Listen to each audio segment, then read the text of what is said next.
Fala galerinha, tudo bem? Você sabia que no início dos tempos o sistema energético se comportava mais ou menos assim? Mas claro, antes de aprendermos a correr, temos que andar. Que tal irmos para mais uma aulinha? Eu sou o professor Paulo Freitas e esse é o meu canal. Solta a vinheta.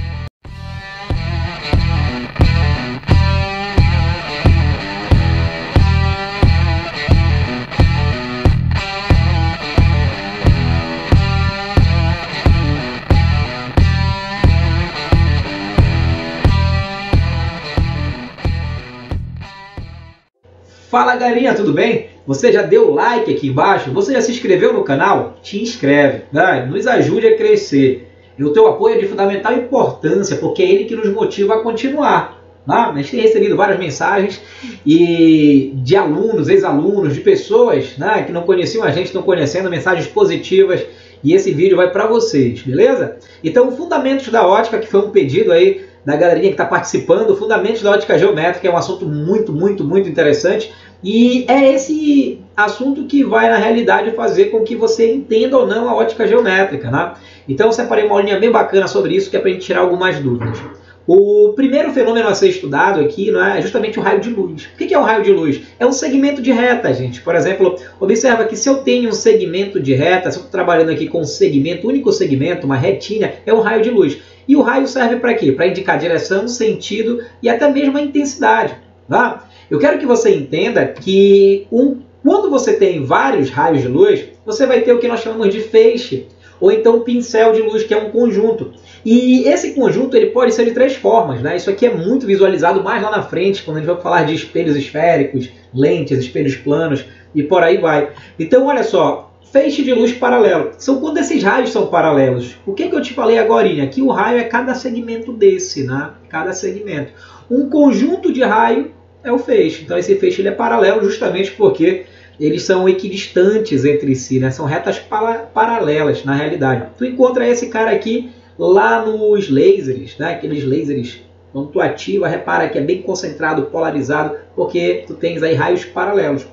Quando você não tem o feixe paralelo, você tem esse cara, que é o convergente. Paulo, mas o que é convergir? Convergir, senhores, ó, é concentrar. Perceba que esses raios saem de um ponto e se concentram bem aqui. Então, toda vez que houver concentração, eles estão convergindo. Cuidado com esses termos. O que vocês estão vendo agora é o feixe de luz divergente, né? Divergente é quando esses raios saem de um ponto específico e eles se espalham. E ao se espalhar, tu tens o feixe de luz divergente, né? Então, repetindo para ti, o paralelo, raios de luz, eles são paralelos, equidistantes entre si. Convergente, né? Esses raios se concentram em um ponto. Divergente, eles se espalham, se afastam, saindo de um ponto. Ok, senhores? Bem, vamos falar um pouquinho agora da fonte de luz. Fonte de luz, gente, na realidade é todo o corpo que emite luz. Então toma muito cuidado com isso, né? As pessoas acham, o Sol ele é uma fonte de luz, né? Já a cadeira que eu estou sentado não é uma fonte de luz. Cuidado, você está confundindo alguns termos aí, porque essa fonte pode ser primária ou secundária. Né? Toma muito cuidado. O que seria uma fonte de luz? O corpo que vai emitir luz, né? Seja ela direta, refletida. Você está vendo a imagem do Sol. Né? Mas o Sol, olha, ele é uma estrela. Então, o Sol ele vai ser uma fonte primária de luz com relação à origem dele. Né? O que é uma fonte primária de luz? É aquela que tem sua luz própria. Então você pega aqui ó, alguns exemplos, fogo, estrelas, etc. Né? Esses exemplos que vocês estão vendo. A lâmpada aqui que está me iluminando, acesa, também, né, cara? Ela, nesse momento ela tem luz própria, então ela pode ser considerada uma fonte primária. É nesse sentido que tu tens que ter um certo cuidado. Né? Não vai confundir. Mas, Paulo, e essa cadeira que está sentada? Se você estiver vendo, ela está refletindo luz. Então ela é uma fonte de luz, só que não primária, ela é secundária. E a fonte de luz secundária, ou como a gente chama de fonte iluminada, ela não tem luz própria, né? Ela apenas reflete, mas você a vê. Então ela é uma fonte. Você, por exemplo, olha para a Lua, né? Paulo, a Lua, né? Os espelhos, os planetas, na realidade, são fontes de luz secundárias? Sim. Tem gente que acha que a Lua tem luz própria. Não, ela reflete a luz do Sol, né? Pelo amor de Deus, reflete a luz do Sol. Ah, e os planetas, Paulo? Olha, outro dia eu vi que Marte estava passando por aqui, ele estava iluminado, uma loucura. Não, cara, cuidado também, isso não vai existir, né? São fontes secundárias, eles estão refletindo luz. Tá? Então, muito cuidado. Paulo, me olha na frente de um espelho, né? Ele não é uma fonte primária. Como assim o espelho tem luz própria? Tu desliga as luzes da tua casa, tu consegue te olhar no espelho? Não tem um pingo de luz, ele vai iluminar. Pô, Paulo, lá em casa ilumina. Então corre, tá possuído o teu espelho, né? Sai correndo daí. Tá maluco, irmão? Faz isso não, né? Então toma muito cuidado aí, né? Você vê aquela lua linda, né? Maravilhosa, grande. Aí tu vai falar assim lá pra tua namorada: olha, amor, essa lua aqui, olha, é pra ti essa luz dela, a luz própria, a luz dela. Ela vai terminar contigo, porque a lua tá refletindo a luz de quem? Do sol, meu filho. Então toma muito cuidado, né? E entre outras coisas aí, né? Entre outras coisas, perfeito? Bem, quanto ao tamanho, né? Quanto ao tamanho, essa fonte ela pode ser extensa. Né? Paulo, mais extensa é grande? Mas lembra que a questão do tamanho, ela depende de algo que a gente viu lá na cinemática, que é justamente o referencial. Então, por exemplo, uma fonte extensa é uma fonte consideravelmente grande em relação ao referencial. Aí você pergunta assim para mim: mas Paulo, peraí, então o Sol sempre vai ser uma fonte extensa porque ele é grande para mim? Não, tu está te utilizando como referencial. O Sol, perto de outras estrelas, a gente vai discutir isso no decorrer do curso, ele é uma estrela pequena, né? É uma estrela pequena, uma estrela de quinta grandeza. Eu até aconselho os senhores aí, ó, deem uma olhada lá, quando a gente fala em fenômenos, né? A gente fala de som, de luz, ondas eletromagnéticas, a gente comenta um pouquinho todinho. Eu vou colocar aqui no link, ali em cima da transmissão, né, um cardzinho para você ir lá naquele vídeo e dar uma assistida. Tá muito bacana, foi feito com o maior carinho do mundo. Então, uma fonte extensa, né, é uma fonte grande em relação ao referencial, Sol para a Terra, por exemplo. Por outro lado, você tem aqui, ó, uma fonte pontual ou pontiforme. Tudo que é pontual ou pontiforme, em forma de ponta, ok? É pequeno. Né? Em relação a quem? Ao referencial. Essa chama aí, olha, do palito de fósforo, ele é pequeno em relação ao referencial. Né? Mas que referencial é esse que eu estou utilizando? Eu estou me utilizando. Eu estou utilizando você como referencial. Então é pequeno, tem uma fonte pontiforme. Mas será que para uma formiga é pequeno? Não. Então essa fonte de luz para uma formiga vai ser o que, por exemplo? Isso, vai ser extensa. Correto, corretíssimo. Então toma muito cuidado com a questão aí do referencial. Não vai, pelo amor de Deus, não vai te confundir, né? Quanto à cor, essa aqui é muito legal, cai direto em Enem. A galera que gosta de Enem aí, já caiu o disco de Newton, já caiu outras coisas. Eu não vou querer me aprofundar. A aula de hoje são conhecimentos básicos, né? Justamente para a gente formar a base para a nossa próxima aulinha. Isso aqui que a gente está fazendo, por exemplo, é como se fosse um semináriozinho, um mini cursozinho de ótica. Não, eu quero que você aprenda, eu quero que você chegue lá na hora do vestibular e lembrar lá, pô, Paulo Freitas me ensinou isso, Paulo Freitas eu arrebentei, né? Olha só, fonte monocromática, só tem uma cor. Aí o cara fala, por que tem uma cor? O branco, já está errado. A luz branca ela é formada por 7 cores para começar, né? Então a monocromática, por exemplo, seria esse carinha bem aí, ó, né? Essa luz de uma única cor, aquela luz violeta de uma única cor, cuidado. Você vai para uma festa, uma luz como essa te ilumina, você percebe que sua camisa branca fica violeta? Tá? Paulo, eu vou de vermelho, eu vou de verde, azul, e quando eu tô com a luz violeta lá, aquela luz neon, minha camisa ela fica preta, ela não está refletindo nada e tal, porque é uma luz monocromática. A gente vai fazer a discussão lá na frente. Quando a gente for falar de reflexão luminosa, deixa isso comigo. Mas por enquanto lembra que uma fonte monocromática, mono é uma cor. Pronto. Não tem mistério, beleza? Lembra que é um curso. A gente tem que ir passo a passo subindo as escadinhas devagar, os degrauzinhos devagar, né? Fonte policromática. Poli são muitas. Cromática, cor, muitas cores. Pronto. E o nosso principal exemplo, como eu já te adiantei aqui, ó, é justamente a luz branca. A luz branca, senhores, ela é formada por 7 cores, que vai do vermelho até o violeta, né? Ou seja, vermelho, laranja, amarelo, verde, azul, anil, violeta são as 7 cores que formam a luz branca. Caiu no vestibular um discozinho de Newton, no Enem, né? Não me recordo agora de cabeça ao ano, mas eu vou fazer uma aula só sobre exercícios. Né? Inclusive eu queria que vocês pedissem aí, né, colocassem justamente nos comentários as dicas que vocês querem, né? Poxa, Paulo, dá aquela dica ali de repente de eletricidade, dá aquela dica ali de repente de efeito fotoelétrico, dá aquela dica ali, olha só, de repente de lentes, defeitos da visão. Aí é contigo, beleza? Eu estou à tua disposição aqui na maior boa vontade. Então lembra, policromática formada por várias cores, e o nosso maior exemplo, quem é? É a luz branca. Perfeito, gostei de ver, né? Safo, inteligentíssimo. Repara, estudo das cores. O que eu vou entrar agora em estudo das cores? Lembra, né, que cada cor, na verdade, quando recebe a luz, ela vai refletir só a cor dela, e as outras cores são absorvidas.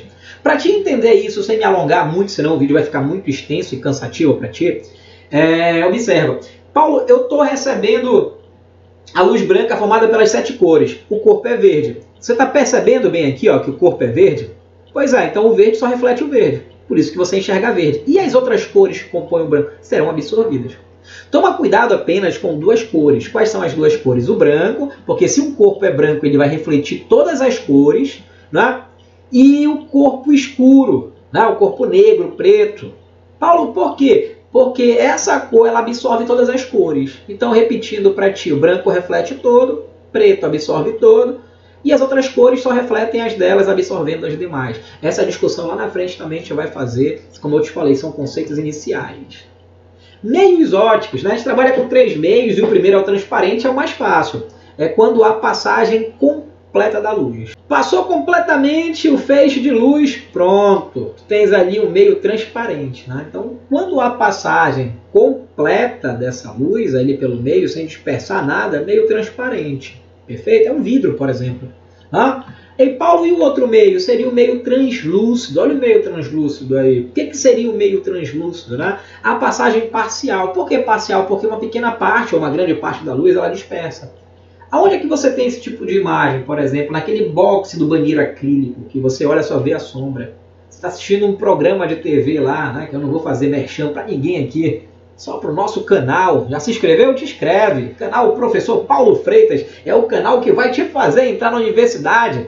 Vai mais um link aí para te dar uma ajuda para o canal. Não, vai mais um cardzinho aí para te dar uma ajuda para o canal. De mais um videozinho esperto para ti. Beleza? Vai lá, acessa depois dessa aula e mete ficha nos estudos, garoto. O Enem tá chegando aí, tu não pode parar. Bem, meio translúcido então. Você lembra que naqueles programas de TV, você vê aquela pessoa falando através de uma sombra? Você vê uma pessoa, só a sombra dela? Pois é, o meio translúcido. Uma boa parte da luz ali ela é dispersa, né? Então muito cuidado. E tem também o meio opaco, né? O que seria o meio opaco? É aquele meio onde não há passagem da luz. Bate e não há passagem, não consegue passar. Mas Paulo, esse meio é muito difícil. Claro que não. É a porta, né? Essa porta é de madeira, não consegue, a luz não consegue atravessar. Uma parede de concreto. Você consegue ver agora quem está atrás da parede, se ela for de concreto? Não, né? Porque é opaco. Então são os 3 meios. A partir do momento que você tem esses 3 meios aí, ó, a gente pode falar então dos princípios que vão reger a ótica, né? Bem, o primeiro princípio da ótica geométrica vai ser a propagação retilínea da luz. E esse princípio mostra que a luz só se propaga em linha reta, né? Então você tem uma fonte de luz, uma lâmpada. Reparem que nessa lâmpada saem infinitos raios.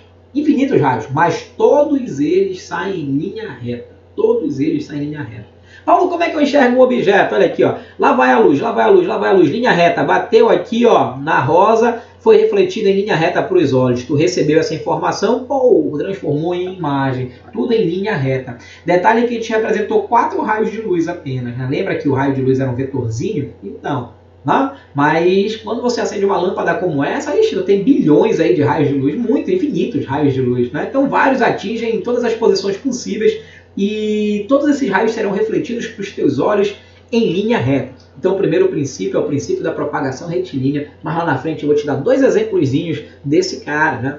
Bem, o nosso segundo princípio é o princípio da independência dos raios de luz. Você me pergunta assim, Paulo, o que é o princípio da independência dos raios de luz? Quando 2 raios de luz se cruzam, um não interfere na trajetória do outro, né? Como se o outro não existisse. Paulo, não entendi, olha só essa situação. Né? 2 feixes de luz se encontram, se atravessam, olha só, e um não impede o caminho do outro, um não vai impedir o caminho do outro. Esse passa como se nada tivesse acontecido, esse também. Isso é muito comum, por exemplo, em show de teatro, né, que você tem os artistas em cima e aquele canhão de luz iluminando. Então você pode ver que esses artistas eles se cruzam no palco constantemente. Então quando um artista passa para um lado, o outro vai para o outro, ó, os canhões passam, se cruzam entre si, um não interfere no outro. Toma muito cuidado que aqui, ó, bem aqui onde você está vendo aí, ó, repara que eu vou até inclusive marcar aqui para ti, ó, essa região que você está vendo bem aqui, ela é uma região de interferência. Onde raio se encontra com raio vai ter interferência bem aí. Então cuidado, né? Que dependendo das cores que vão estar se encontrando, tu podes ter aí uma cor diferente. A gente vai falar disso lá na frente também, não te preocupa. Mas é só no momento do encontro, o fenômeno da interferência. Tá? Só vai lá na nossa linha de fenômeno, vê interferência que você vai entender isso aí melhor. Mas lá na frente também a gente vai falar. Para quem está com pressa de aprender, né? Só ir lá em fenômenos, tá? Tá lá na nossa playlist de acústica.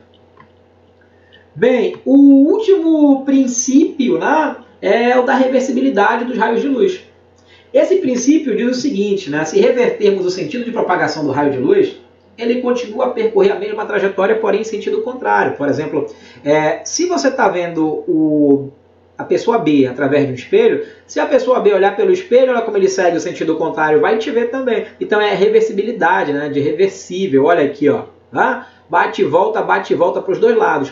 Quando você vai pegar um ônibus, né? O ônibus está saindo, você não quer correr, o que você faz? O ônibus, você está bem perto dele, você se ajeita para ficar na frente do retrovisor. Porque se você olhar para o motorista, você faz um sinalzinho, para aí, eu não quero pagar um mico aqui, eu não quero correr, de repente o ônibus vai embora, eu passo vergonha. Não, aí você faz para ele lá, né? Peraí, pelo retrovisor. E se ele olhar pelo retrovisor, ele vai te ver. E como os motoristas são extremamente educados, eles vão parar para você. Pode ter certeza. Aí você sobe, se senta, uma loucura, né? Vai ser beautiful, lindo.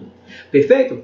E olha só, estamos chegando aqui ao finalzinho desses princípios e a gente vai discutir dois conceitos interessantes. O primeiro é o sombra, o conceito de sombra, e o segundo é o conceito de penumbra, né? Aí você pergunta assim, Paulo Freitas, Freitinhas, né? Olha só, já estamos íntimos. O que é sombra? É quando não há luz, né? A luz não está entrando, há bloqueio total. O que é penumbra? É quando há uma região iluminada de forma parcial. Pronto, para te entender. Paulo, não entendi. Vamos lá?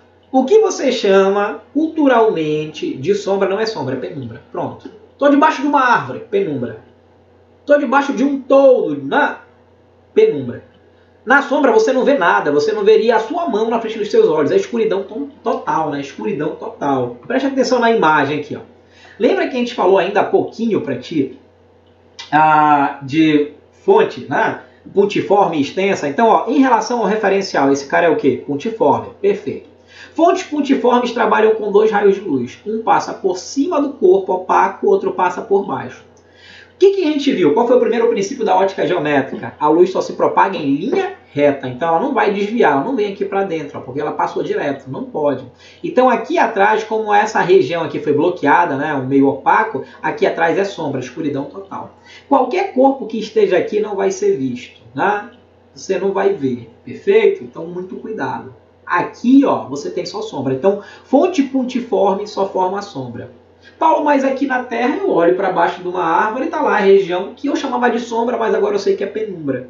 Pois é, porque para a gente, né, o Sol, que é a nossa principal fonte de calor, de luz, é uma fonte o quê? Extensa. Quando você trabalha com uma fonte extensa, dois raios de luz, ó, um passa por cima, um passa por baixo da região opaca. Beleza? Aqui embaixo a mesma coisa, na extremidade inferior da fonte. Saem dois raios de luz, um por cima e um por baixo. Perceba que tem que seguir sempre o princípio da propagação retilínea. Então, olha só, né? A luz vem em linha reta, aqui eu não tenho encontro, né? A luz não entra porque ela vai em linha reta. Então, a região de sombra, escuridão total. Entre essas duas regiões aqui, ó, a superior, tá vendo? E a inferior, ó, essa região é uma região parcialmente iluminada. Então, adivinhem só, a gente vai chamar de penumbra. Então, lembrando que só vou ter penumbra quando a minha fonte for o quê? Fonte extensa. Perfeito. Quando a fonte for extensa. Agora, muito cuidado, né? Porque se tu aplicar isso de uma forma geral, tu vai chegar bem aqui. Olha onde você chega, nos eclipses. Só para finalizar, né? Eclipse lunar. Né? Paulo, quando é que eu tenho um eclipse lunar? Quando a Lua some. Então presta bem atenção. Para a Lua sumir, ela tem que estar aqui atrás da Terra. Mas como ela vai sumir, Paulo? Você viu que o Sol é uma fonte de luz, o que é extensa. Então você vai trabalhar com dois raios de luz. Um sai de cima e passa por baixo da Terra, e outro passa por cima. A Terra, ela faz o papel justamente do meio opaco, né? Do bloqueador. Olha só. E embaixo a mesma coisa. Um raio de luz por cima e um raio de luz por baixo do sistema opaco, que é a Terra. Reparem que bem aqui, ó, se forma um cone de sombra, né? Então escuridão total. Quando a Lua se encontra nessa região, pronto, eclipse lunar. Toma muito cuidado, que quando a Lua está aqui atrás, a fase dela é cheia, né? Olha só, cheia. Aqui na frente vai ser nova. Lá na frente a gente vai discutir isso também. É só para te entender. Então, o eclipse ele ocorre quando o Sol, a Terra e a Lua estão alinhados. Quando a Lua está lá atrás, ela vai ser cheia. Paulo, mas o que é um eclipse parcial? Bem que ocorre o eclipse parcial. Ó. Quando a Lua estiver nessa região de penumbra aqui que você está vendo, tanto de cima quanto de baixo. Então, eclipse parcial, eclipse o quê? Total. Fechou. Olha só. Lindo, né? Poxa, Paulo, entendi. Eclipse lunar, sumiço da Lua, fase da Lua, Lua cheia. O Sol, a Terra e a Lua tem que estar alinhado. Perfeito. E o eclipse solar? Olha só, né? O eclipse solar ele é um pouquinho mais raro, mas observa que agora a Lua está entre o Sol e a Terra. Ela não está mais aqui atrás, ela está aqui. Então tu já sabes que bem aqui a Lua é nova. Então olha como fica fácil já a fase da Lua, né? Atrás cheia, nova, crescente, minguante, né? E a gente vai discutir isso em outro momento. Agora não, vamos focar aqui em ótica. Né? Então olha só, mesma coisa. 2 raios de luz saem de cima do Sol. Um passa por baixo da Terra, outro passa...